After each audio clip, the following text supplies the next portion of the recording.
Au moment où vous regardez cette vidéo, on est le 30 juin, c'est le jour des votes des législatives en France. Évidemment, la tension politique est très présente. On va parler dans cette vidéo de politique liée à Warhammer. Je parle bien d'un univers de fiction. Alors s'il vous plaît, ne ramenez pas tout au monde réel. Ici, c'est vraiment une chaîne de divertissement ou d'éducation qui parle un petit peu d'un univers qu'on kiffe, où on partage notre passion. Ne ramenez pas ça à la politique, comme j'ai pu voir beaucoup de commentaires sous certaines de mes vidéos. S'il vous plaît, le but c'est vraiment de parler de cette parodie des cultes, aussi de la politique, etc. au sein de l'Imperium. Alors restons dans ce moment de divertissement, alors que dans le monde réel, il y a beaucoup de tensions. Je pense que ça nous fera du bien à tous, et bonne vidéo à tous. À très vite.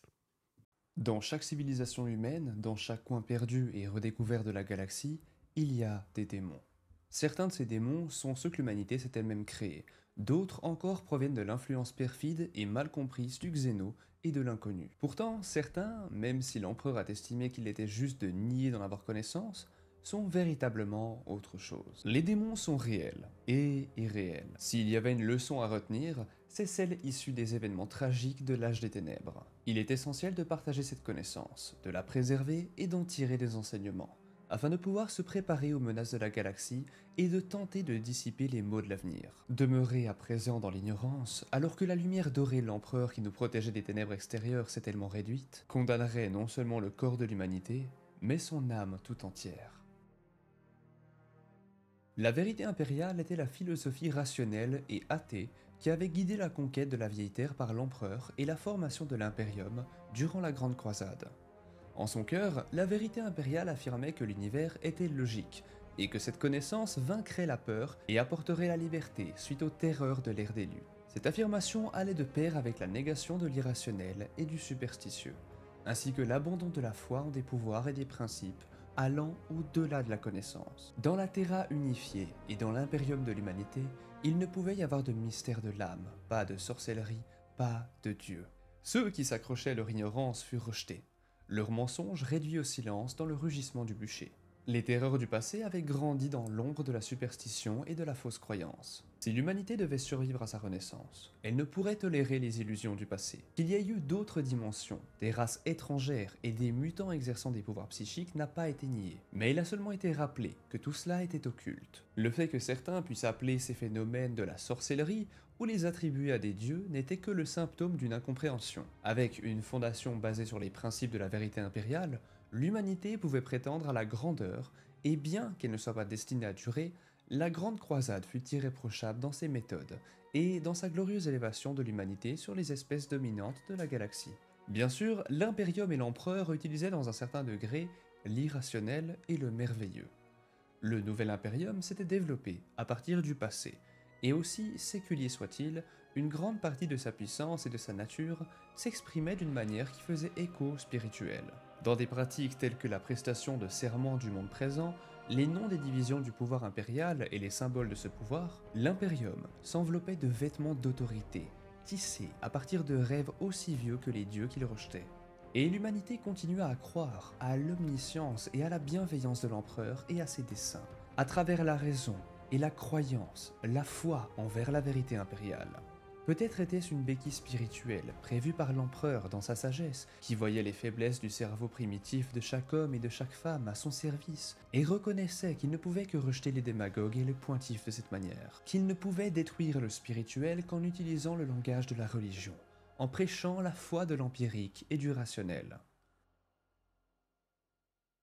Du cycle apparemment sans fin de tragédies et de morts qu'Horus avait déclenché, il est devenu clair pour tous qu'au cœur de la vérité impériale s'y dissimulait un mensonge.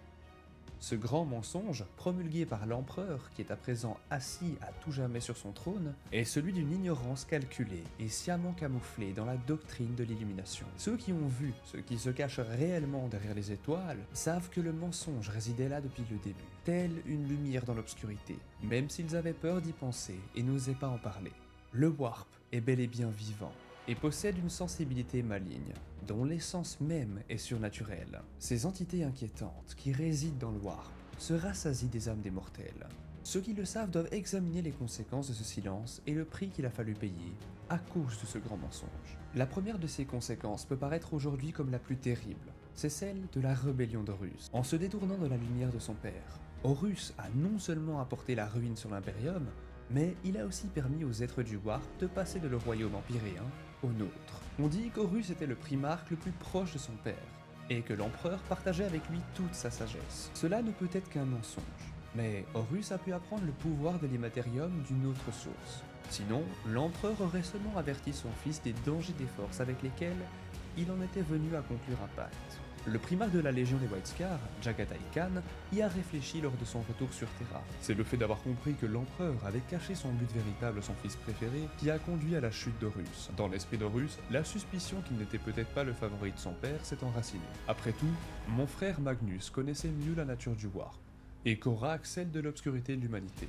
Ce doit être ce qui a brisé la volonté d'Horus.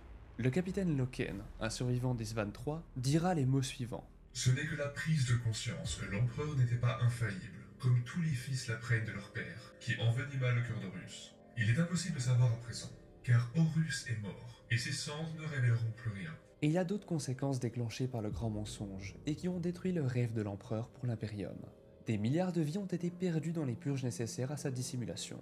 Les civilisations anciennes, descendantes directement de la vieille Terre, qui portaient en elles et à travers le cosmos le flambeau des religions considérées comme anathèmes en cet âge éclairé, furent simplement assassinées pour leurs croyances. Des dizaines de milliers de cités ont été brûlées, des cultures massacrées par l'épée et des mondes annihilés au nom de la vérité. L'ignorance a été promue main dans la main avec l'illumination à travers les étoiles. La stabilité et la sécurité de cette ignorance ont été utilisées comme un outil, un opiacé pour les masses bienheureuses, à travers lequel elles resteraient incontestables. Avec l'aveuglement et la mort comme outil pour promouvoir la sagesse, furent rendus vulnérables les fondements même de l'actuel impérium. Qui peut dire maintenant lequel des héritiers de son royaume sera le premier à utiliser l'ignorance de la foi aveugle comme une arme?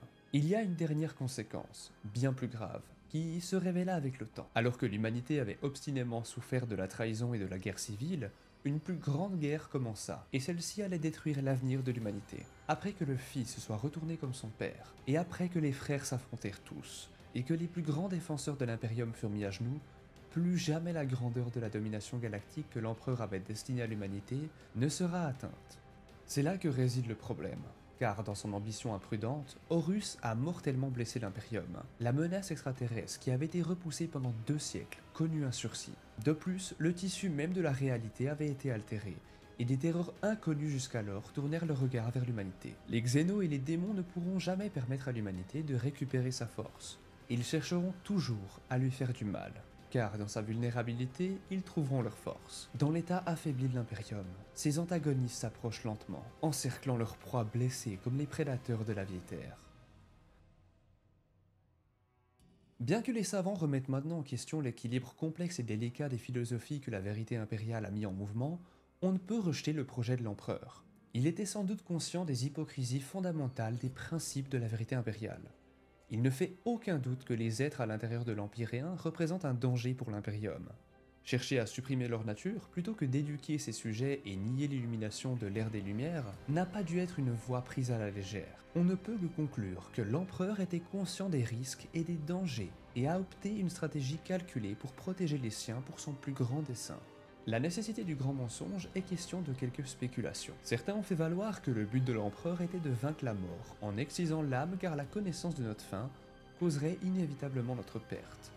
D'autres pensent qu'il a cherché à entrer dans l'esprit de chaque être humain dans la galaxie, afin de transmettre son phénoménal savoir ou ses dons psychiques, créant ainsi une race ultime et ascendante de l'humanité. Pourtant, d'autres ont discrètement suspecté qu'il souhaitait rien de moins qu'exercer sa domination sur l'ensemble de la réalité et de l'irréalité, et qu'il cachait la nature surnaturelle de l'irréel, de telle sorte qu'aucun être ne puisse oser contester ses prétentions à ce sujet. Des rumeurs bien plus sombres furent murmurées, que pendant les jours de l'isolement de l'empereur sur Terra, il a cherché à atteindre l'apothéose de la divinité à ses propres fins, laissant l'humanité derrière lui, avec la révélation froide que la vérité impériale était un mensonge, et que les dieux étaient bel et bien réels. Quoi qu'il en soit, il était clair pour l'Imperium que depuis sa retraite jusqu'à Terra, à l'apogée de la Grande Croisade, la disparition de ses légions dorées ainsi que la parade sans fin des hommes et des machines qui descendaient dans le donjon impérial, tout cela semblait prouver qu'un vaste et intense artifice était en cours, alimentant et faisant gonfler de nouvelles spéculations. Il se peut même que l'ensemble de la Grande Croisade n'ait servi qu'à découvrir les mystères et acquérir le matériel nécessaire pour atteindre un autre objectif, et que la vérité impériale n'était qu'un moyen de parvenir à cette fin. mais qu'elle n'était jamais destinée à résister à une épreuve telle que celle que les traites lui ont imposée. La vérité sur ces rumeurs, ainsi que de la grande œuvre de l'empereur, sont des sujets bien trop importants pour être discutés à ce stade, et devront être révélés plus tard. Le savoir aurait pu être la plus grande arme de l'humanité. L'épée de cette connaissance, qui a traversé les étoiles avec la Grande Croisade, aurait pu permettre à l'humanité de connaître le démon et de combattre sa présence insidieuse. Le bouclier de l'ignorance avec lequel l'empereur espérait protéger l'humanité ne pourrait qu'endiguer le déluge des ténèbres, mais jamais arrêter totalement son assaut. Elle s'est enfilochée et déformée comme n'importe quel bouclier face au martèlement de l'ennemi sur elle. Son pari pour le destin de l'humanité fut un échec, et son déni de la vraie nature du Warp, une erreur. L'empereur aurait pu arrêter tout cela, si seulement il avait dit la vérité à ses fils et à ses sujets. Bien que le plan de l'empereur ait échoué, personne, vivant ou mort, n'aurait pu connaître davantage les conséquences de ses décisions. Si on avait su ce que l'empereur avait fait, n'importe qui aurait pu faire un choix bien plus sage à sa place.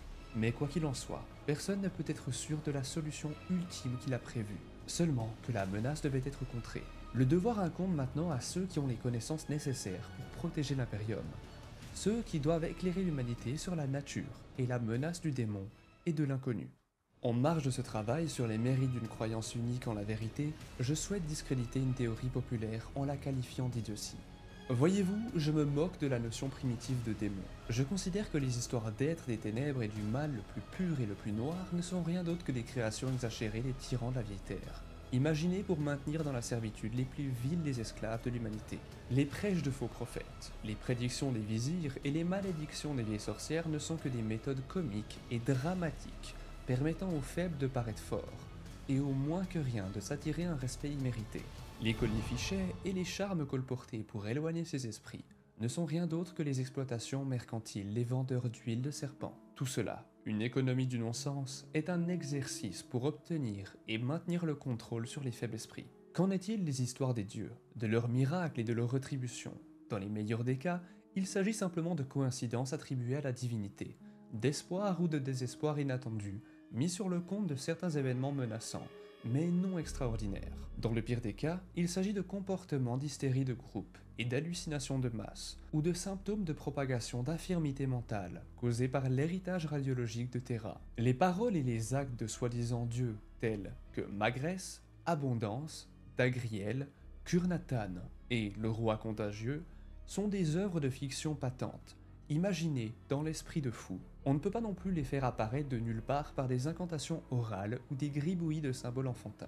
Leurs noms n'ont aucun pouvoir sur nous, car nous devons être un empire galactique de l'humanité unifié par notre illumination. Il est faux de prétendre que ces êtres illogiques nous veulent du mal, et qu'ils résident dans la tourmente du Warp. L'Empyrien est un passage obligé pour les voyages spatiaux, et n'est qu'une autre dimension qui n'a pas encore été entièrement explorée, comme n'importe quelle autre région de l'espace. Le Warp fait partie de notre domaine et nous le maîtriserons également. Tout comme les marins de l'ancienne Terra ont jadis craint les profondeurs et que les plongeurs gaziers de Jupiter ont évité les jets chauds des zones joviennes. L'humanité a surmonté et surmontera encore ses peurs irrationnelles et immatérielles. À chaque voyage, nous en apprenons davantage sur les formes xéno de l'Empyrien. Ils peuvent sembler attirés vers nous, mais ils sont simplement comme des blancs de créatures océaniques inoffensives, attirés par la lumière clignotante le long de la quille de nos vaisseaux. Comme dans tout écosystème, il y a aussi des prédateurs dont il faut se méfier.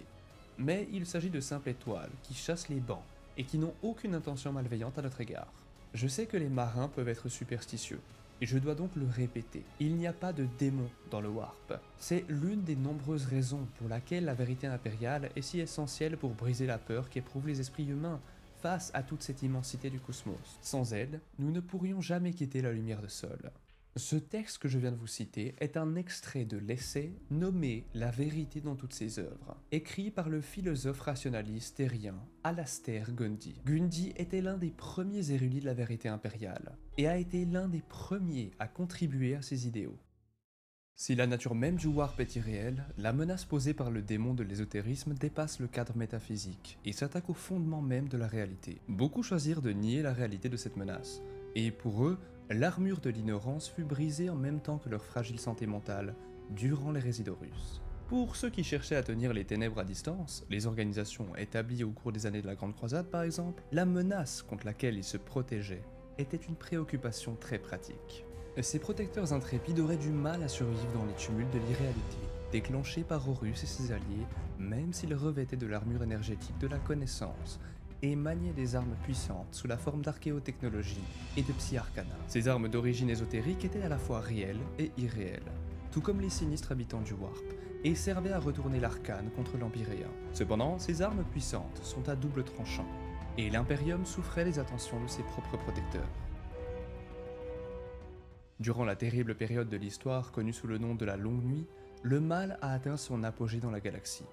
Pendant des milliers d'années, des horreurs ininterrompues ont assailli les mondes isolés de l'humanité, menant notre espèce au bord de l'anéantissement et réduisant l'humanité à une race pitoyable, à l'ombre des gloires de son passé.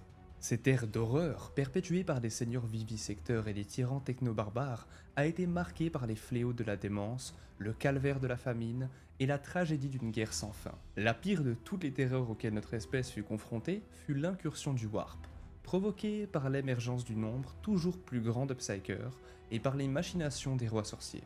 Les mondes humains ont été engloutis par le Warp, ou asservis pour devenir les esclaves des démons. Sur ces mondes, le corps humain devint inconstant, des mutations constantes transformant la forme des hommes et des femmes en quelque chose de totalement étranger. Cruauté, brutalité et souffrance sont les seules constantes de cet âge. C'est l'anomie galactique, à laquelle s'opposait l'empereur, et l'horreur des ténèbres que la vérité impériale s'employait à tenir à distance. Si le maintien de la vérité impériale était un mal nécessaire à la domination galactique que l'empereur cherchait à atteindre, elle a également servi à de nombreuses fins dans la croissance de l'impérium, de l'éclatement des communautés qui partageaient des croyances communes susceptibles de s'opposer à lui, à la création d'une égalité des chances, telle que tout citoyen méritant pouvait s'élever à la proéminence de son propre chef. De plus, en brisant le tribalisme et les luttes intestines que les différents groupes culturels entretenaient, et cela depuis des millénaires, par la création d'une doctrine culturelle impériale unique, et en libérant la population impériale de la peur cosmique que les mortels ressentent lorsqu'ils contemplent l'immensité de la galaxie, il a permis à toute l'humanité de se concentrer sur le seul objectif du rêve impérial. Ces causes sont toutes nobles et rationnelles, bien qu'elles soient éclipsées par ce qui semble avoir été le plus grand avantage, comme l'ont observé ceux qui étaient conscients du grand mensonge. Toutes les religions, anciennes ou ésotériques, rencontrées par la Grande Croisade en 2 siècles, avaient un point commun. Leur culte attire l'attention des puissances du Warp. Les religions organisées, les cultes de la personnalité, l'adoration des rois dieux et des xénos, tout cela, par le biais de moyens éthérés, donne du pouvoir à des êtres que les fous décrivent comme les vrais dieux. Il ne serait pas absurde de penser que l'une des motivations secrètes de l'empereur, en promulguant la vérité impériale, était d'affaiblir les fils qui lient l'humanité aux immondes sentiments de l'Empyréen, et de briser l'emprise des puissances de la ruine. Étant donné l'importance vitale de faire de la vérité impériale une doctrine galactique universelle, les moyens pris par l'empereur ainsi que le sigillite pour s'assurer de son application ont été très nombreux, et dans certains cas, extrêmes. Cependant, leur but constant indique que certains objectifs justifiés ont été atteints, ce qui pourrait être insondable pour les intelligences humaines inférieures. Cet objectif était de supprimer à tout prix toute connaissance de la nature surnaturelle du Warp. À cette fin, des organismes spécifiques et secrets ont été créés, et pendant la durée de la Grande Croisade, ils y sont parvenus dans une large mesure. Les plus connus de ces organismes agissant en faveur de la vérité impériale étaient les outils de la vaste machine de propagande de l'Imperium. Les itérateurs, un ordre de rhétoriciens, de philosophes et d'éducateurs, ont tous été informés dans le but exprès de propager le message de la vérité impériale, et cela tout au long de la Grande Croisade. Ils exerçaient leur métier sur chaque monde conforme, entrant dans l'Imperium, et renforçaient la sécularité et la rationalité des principes de la vérité impériale sur tous les mondes faisant partie de l'Imperium depuis des décennies, voire même des siècles. Les itérateurs étaient recrutés parmi les enseignants les plus érudits à l'esprit vif et à la langue d'argent de Terra. Il s'agissait d'hommes et de femmes formés sous la direction de Malcador le Sigillite, afin d'avoir une croyance si ferme en la vérité impériale et une compréhension si fine de la rhétorique, du débat et de la diplomatie que lorsqu'ils prononçaient leur discours, ils pouvaient étouffer tout argument, aussi sensé soit-il, allant à l'encontre de leurs dogmes spécifiques. Bien que considéré comme un succès retentissant du point de vue de la bienveillance de la Grande Croisade, sur de nombreux mondes, le discours des itérateurs a été perçu comme de la grandiloquence et de la magnificence. Car il n'est pas si facile de modifier des règles et des croyances profondément ancrées, en introduisant de nouveaux concepts, souvent incendiaires. Le maître de Jungmargre aurait dit à propos de l'armée d'ittérateurs qui s'était répandue dans sa population après cette sanglante conformité: Mieux vaut des crocs qui nous transpercent que la langue mielleuse de ces serpents pour nous faire changer d'avis, car le serpent est la racine de nos maux, et les malheurs nous frappent désormais. Bien que de nombreuses conformités aient pu sembler pacifiques grâce au travail des ittérateurs, bien souvent c'est la menace des bolteurs des Legiones Astartes aux côtés des ittérateurs qui fait plier les mondes, plutôt que l'éloquence et la logique. Comme le dit le décret Pré-Imperium, un esprit changé contre sa volonté est toujours du même avis. Et, en tant que tel, il aurait fallu l'écouter plus attentivement, car dans la hâte de passer à de plus grandes conquêtes, la Grande Croisade a laissé derrière elle une série de mondes prêts à rejeter les platitudes des ittérateurs, mûrs pour que l'influence de l'étranger et du démagogue s'envenime et fermente la rébellion. Les serfs de l'empereur et sur ordre du sigillite, la police secrète grisonnante connue sous le nom des Lucidateurs, étaient considérés comme les principaux exécuteurs armés de la vérité impériale. Étant aux côtés de l'empereur pendant la guerre d'unification et la Grande Croisade, il était naturel que la Legio Custodes soit son arme de prédilection, lorsqu'il intervenait personnellement dans les affaires ésotériques. Aucun ordre donné par le maître de l'humanité n'était au-delà de la capacité des Custodes à l'exécuter. Sans reproche, la Legio Custodes avait la main plus légère que n'importe quelle autre force impériale lorsqu'il s'agissait de manipuler les artefacts interdits et dangereux de l'occulte. Il était de leur devoir d'appréhender et d'interroger les personnes connaissant les sciences des arcanes et ayant accès à des archéotechnologies interdites, d'apprendre tout ce qu'elles pouvaient et de s'emparer de toutes les reliques dignes d'être étudiées ou utilisées par l'empereur et ses techniciens dans le futur. Si la plupart de ces personnes étaient sommairement exécutées une fois leur secret arraché, quelques-unes avaient de la valeur et se voyaient offrir le choix de servir le maître de l'humanité plutôt que d'être mises à mort. Les Sœurs du Silence étaient connues pour être des traqueurs de sorcières, et bien qu'elles aient servi leur objectif discret de chasseurs de psycheurs humains de valeur pour les cœurs de la Strata Hepatica, il leur était également possible d'enquêter plus avant sur les activités d'un psyker rebelle. Ces enquêtes révélaient souvent l'utilisation malveillante d'un psyker en développement, et cela par un culte ou par l'abus de pratiques anciennes et interdites de la part d'un dominant local. Que ces événements soient accidentels ou intentionnels, le fait d'avoir touché l'autre côté entache un psyker, et toutes les personnes avec lesquelles il a été en contact, ce qui entraîne le déchaînement de la colère des Sœurs du Silence. Elles seront alors envoyées sous forme d'équipes de poursuivantes, avec des escadrons de motojets et de redoutables vaisseaux furtifs. Lorsque la mort était la seule solution disponible, l'officio assassinorum pouvait également être employé, mais dans les rares cas externes où la mort était nécessaire pour mettre fin à un monde entier pour la perfidie de ses accords avec les entités du War, les titans de l'Ordo Sinister pouvaient être déchaînés, apportant la ruine partout où ils passaient.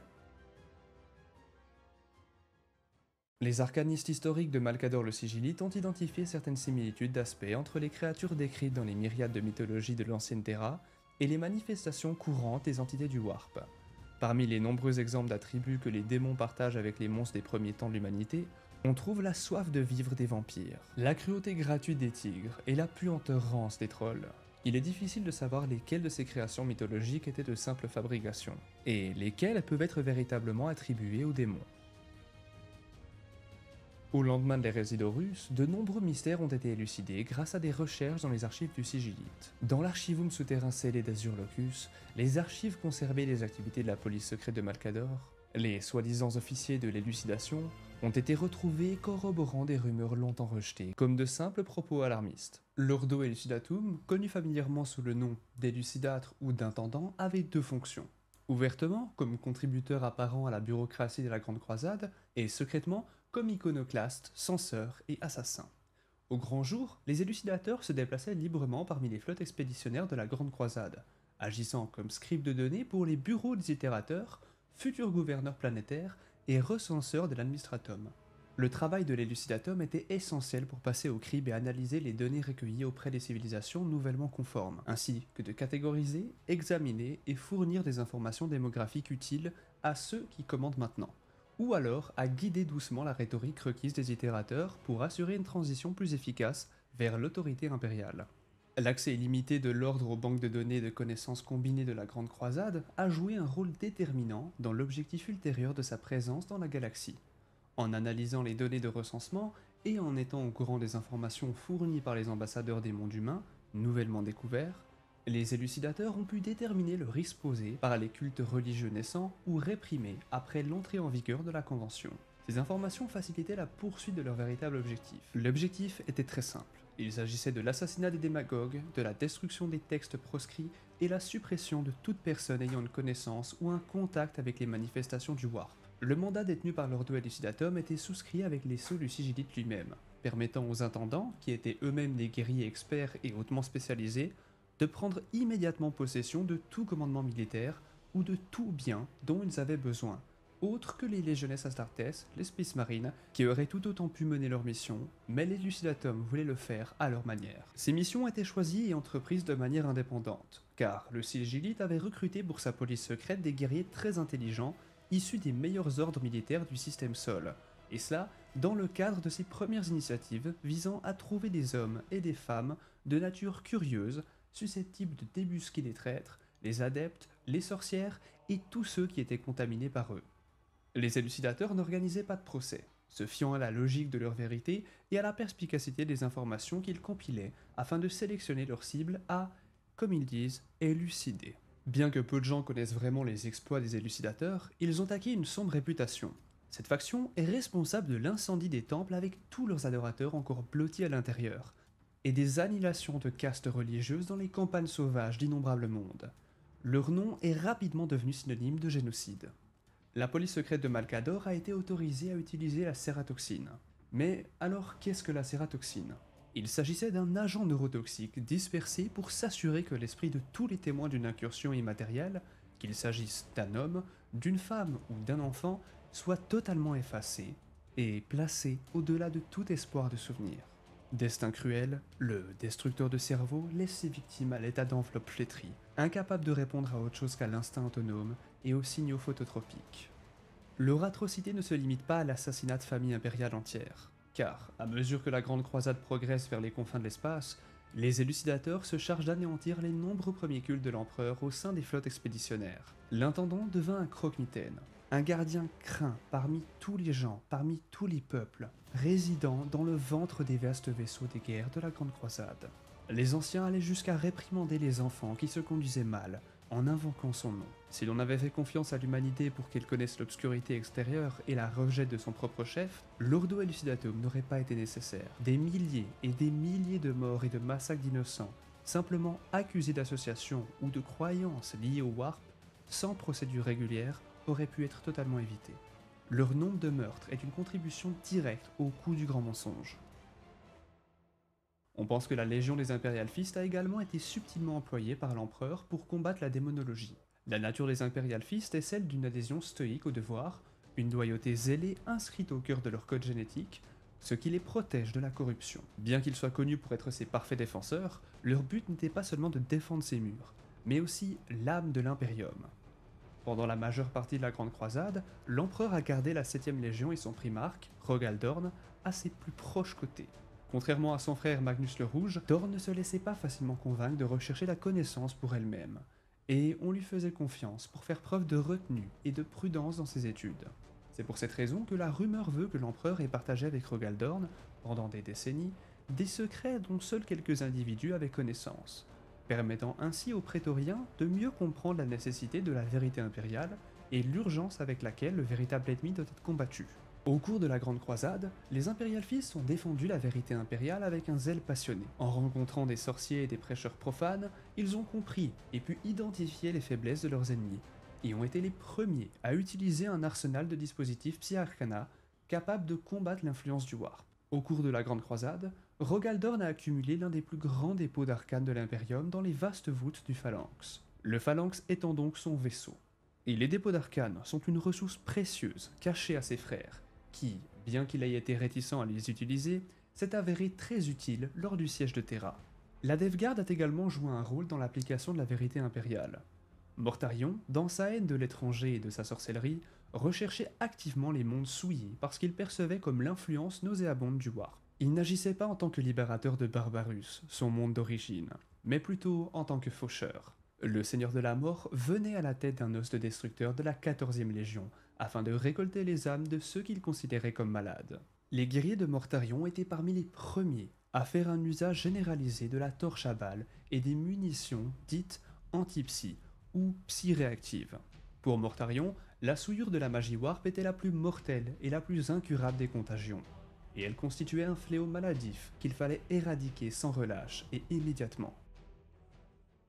D'autres puissances ont également défendu, directement ou par inadvertance, la vérité impériale. Les technophages de la Malagra, la fonction interne de purification du Mechanicum, ont pendant un temps agi pour entraver malicieusement les travaux de tout magos bricolant avec ce qui est dangereusement cryptique. Au sein du Mechanicum, les adeptes des doctrines de la Malagra cherchaient à préserver la pureté des mécanismes internes des cultes de l'Omnimessie. Ils chassaient les magos hérétèques et étaient connus pour déclarer des forges entières en suspens si l'on y trouvait des traces d'éléments liés à l'hérésie technologique la plus grave, comme la malédiction de l'intelligence abominable, la fusion de la technologie Xeno avec la machine bénie, ou l'extraction d'énergie venue directement du Warp. Chez les capitaines chartistes et les libres marchands, certaines précautions ont été prises contre la menace d'une influence éthérée. Opérant aux frontières lointaines de la galaxie et traversant fréquemment l'Immatérium, ces capitaines rencontraient des phénomènes arcaniques indescriptibles, des vues et des sensations qui rendaient les hommes fous d'un seul coup d'œil. Souvent, ils opéraient de manière indépendante, loin de la surveillance impériale, où ils pouvaient prendre leurs propres mesures pour assurer la sécurité de leur vaisseau. Lorsqu'ils étaient menacés par l'étrange ou un démon, ces capitaines, dont beaucoup n'étaient guère plus que des boucaniers, avaient les moyens de répondre par la force et l'ingéniosité, même s'ils n'auraient jamais osé le déclarer dans les limites de l'Imperium.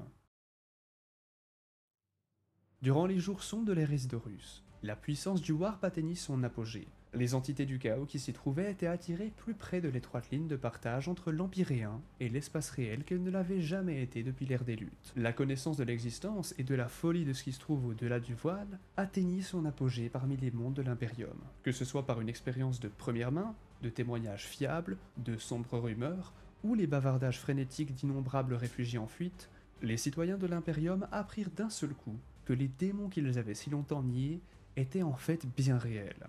Avec cette triste nouvelle, la panique et l'effroi se répandirent jusqu'à devenir une hystérie galactique. La menace de l'approche du maître de guerre ne fit qu'attiser les flammes de l'agitation. Sur de nombreux mondes, la fièvre de la terreur réduisit à néant tout espoir de résistance lorsque les légions de traite arrivèrent.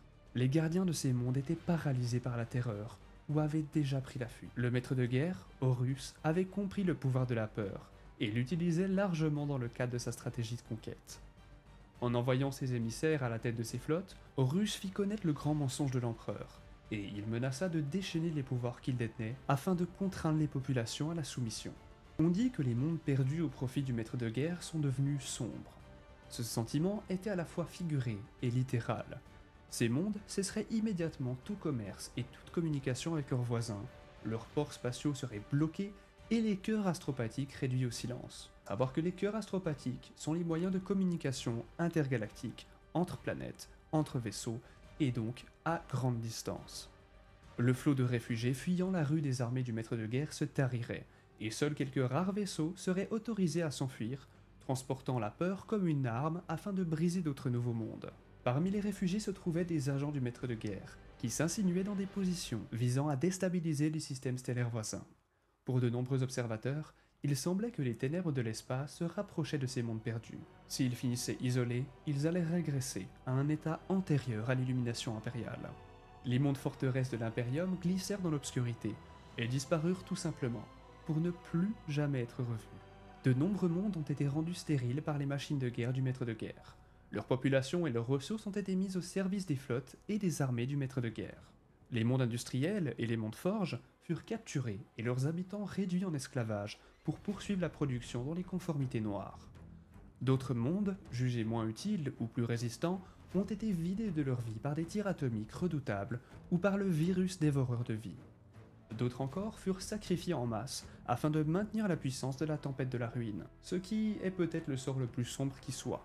Au fur et à mesure que les mondes sombraient dans la noirceur, les conditions devenaient idéales pour l'émergence de tous les maux de l'espace.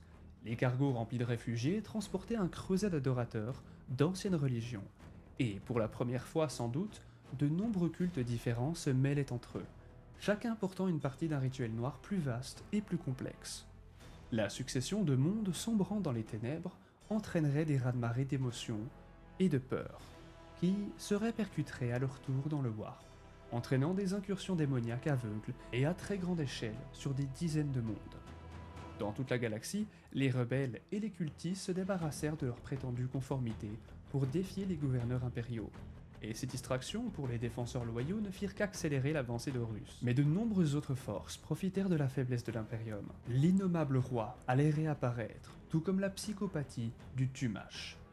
Les menaces xéno, bannies aux confins de la galaxie, refirent tous surface pour s'approprier un coin de l'Imperium. Et ceux qui se trouvaient à l'intérieur des cordons de quarantaine regardaient les cieux pour voir que les cuirassés de leurs geôliers impériaux n'étaient en réalité plus au-dessus d'eux. Dans de nombreux cas, les récits effrayants des démons présents dans l'Imperium et ravageant les systèmes loyaux ont pu être attribués à tort à l'afflux de races xéno déchaînées, profitant des bouleversements de l'Imperium. Mais, étant donné le peu d'archives qui subsistent, il est impossible de dire quel a été le sort exact de ces mondes.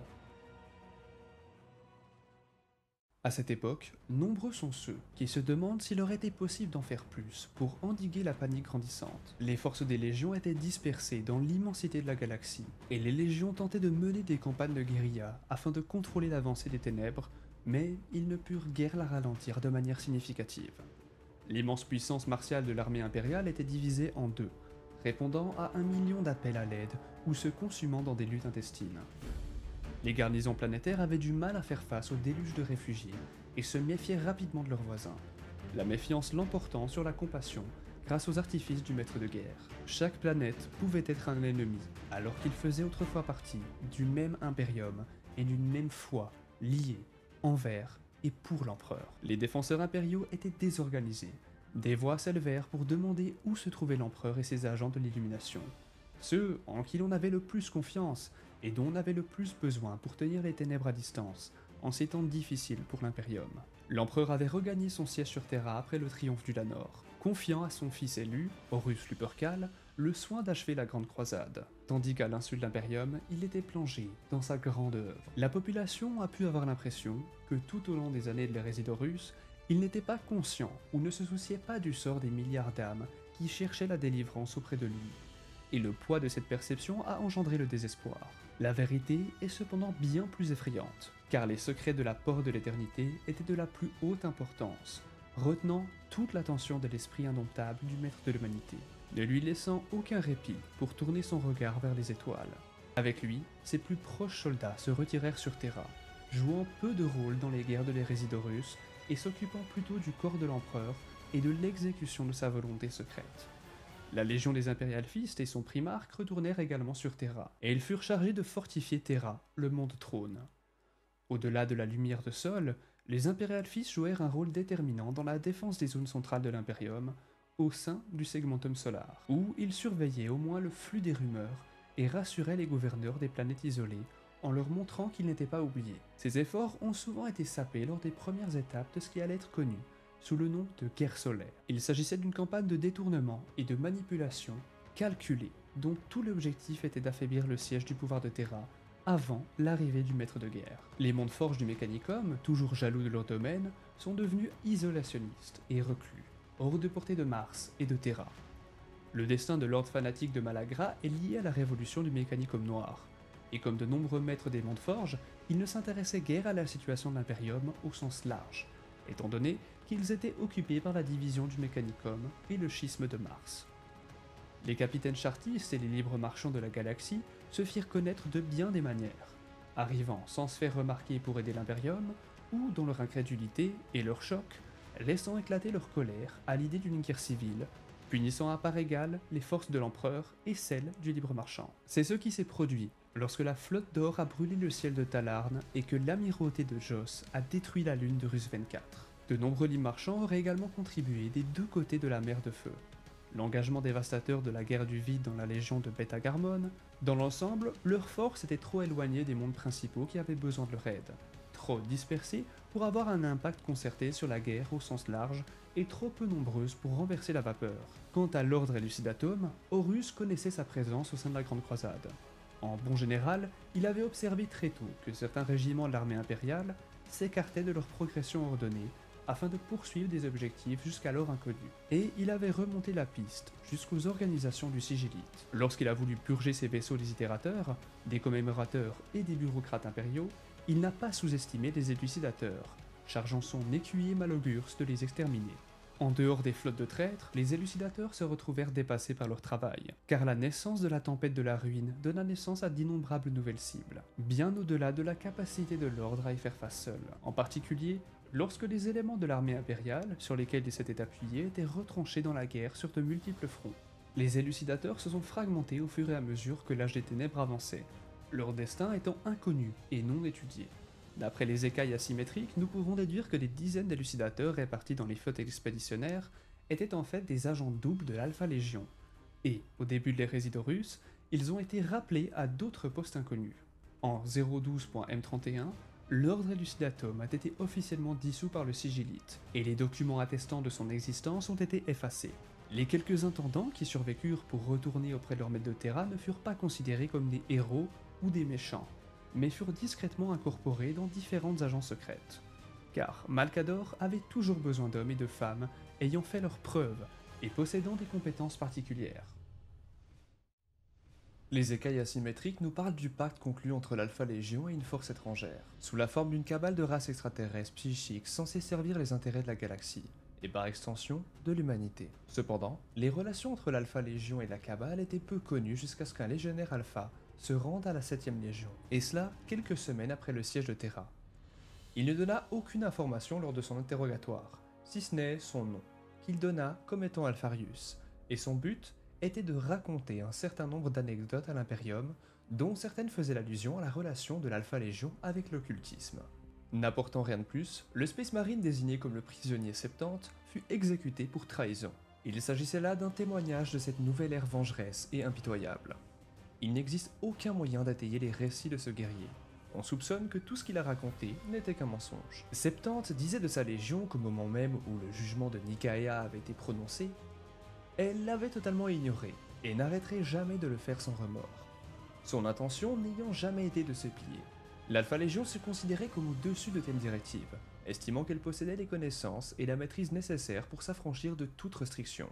Elle avait utilisé des Psykers tout au long de la Grande Croisade, et continuerait à le faire, à la fois pour ses librarius et sous la forme de ses agents, parmi lesquels se trouvaient des sorciers, des mages de guerre et des magiciens autoproclamés. En partageant dans une certaine mesure les connaissances et les ressources de la Légion avec ces individus, la Légion les avait mandatés pour qu'ils divulguent leurs secrets de l'arcane. Ainsi, les cellules concernées de l'Alpha Légion étaient suffisamment bien informées afin de pouvoir généralement atténuer le risque d'être submergés par un contact accidentel avec les êtres du Warp. Ce paradigme s'est vérifié même lorsque l'Orgar Aurelian a effectué son pèlerinage dans le Warp. Parmi les World Bearers, un certain nombre de Space Marines de l'Alpha Légion du chapitre du Soleil dentelé, proche du Primarque d'Or, ont été recrutés par des moyens non divulgués. Lorsque ces Space Marines sont entrés dans le Warp sans protection, ils sont morts. Mais, au-delà des explications de la science impériale, 2 légionnaires alpha ont survécu à leur propre mort, en atteignant une forme de symbiose démoniaque.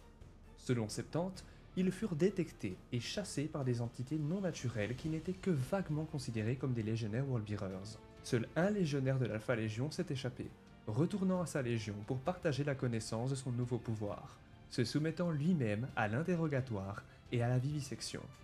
Une autre anecdote racontée par le prisonnier fait état d'un certain nombre de guerriers de la 20e Légion qui avaient indépendamment été témoins et avaient enregistré les premières formes de rituels d'invocation, de liaison et de possession de nature démoniaque au sein des loges guerrières des Space Marines.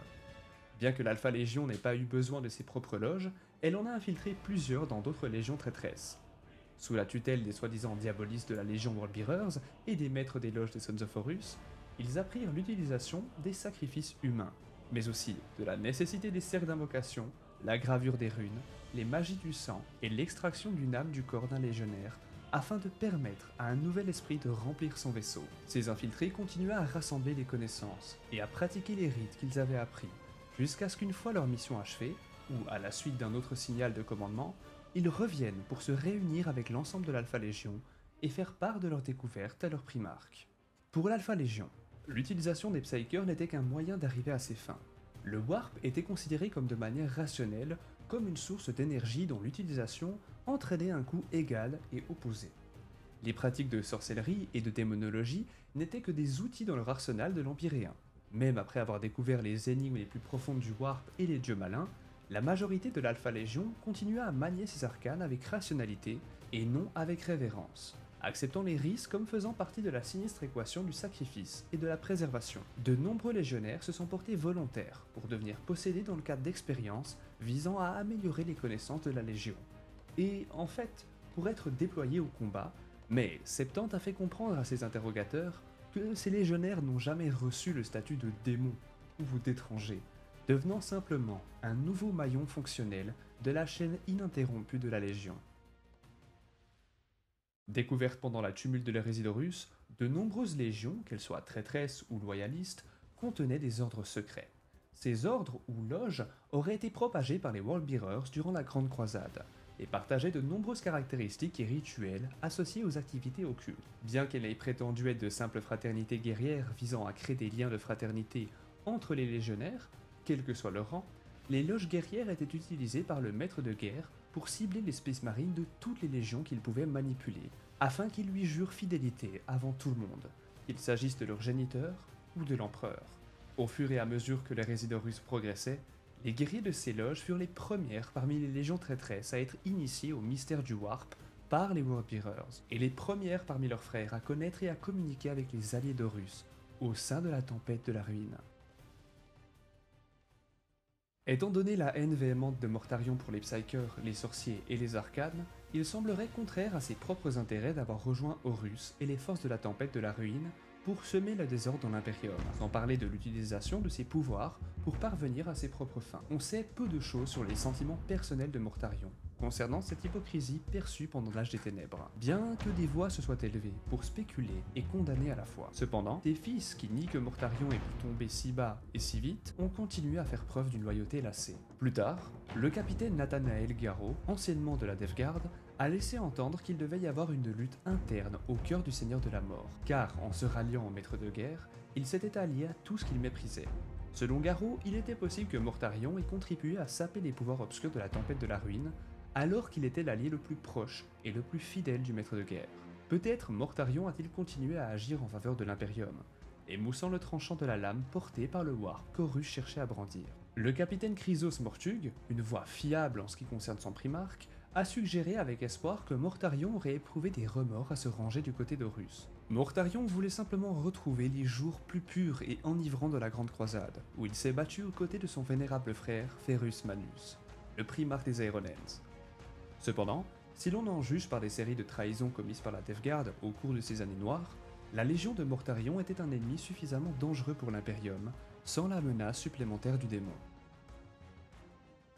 Avec tout ce qui s'est passé, les fondations même de l'Imperium ont été ébranlées. L'incertitude était la seule vérité qui restait à l'Imperium, même après que les traîtres se soient enfuis aux confins de la galaxie, et que les fils loyaux de l'Empereur se soient regardés les uns les autres avec des yeux dépourvus de lumière, et qu'ils se soient séparés. Tant de questions restent sans réponse. Le traître, le démon et la cabale ont tous laissé leur empreinte indélébile sur l'âme de l'Imperium, leurs intentions malveillantes abondant. Bien que ces ancres aient été extirpées de Terra lors du Grand Siège, leurs influences est métastasée dans tout l'Imperium, et ne cessera de s'étendre et de croître. Nous ne pouvons que ruminer sur ce qui aurait pu être. Au début de l'âge des ténèbres, le destin de l'humanité dépendait des tournants que nous étions trop aveugles pour voir, et si nous les avions vus, nous étions trop habitués au déséquilibre pour prendre les mesures qui s'imposaient. Si l'humanité n'avait pas su tirer parti des événements capitaux, les choses auraient pu être très différentes.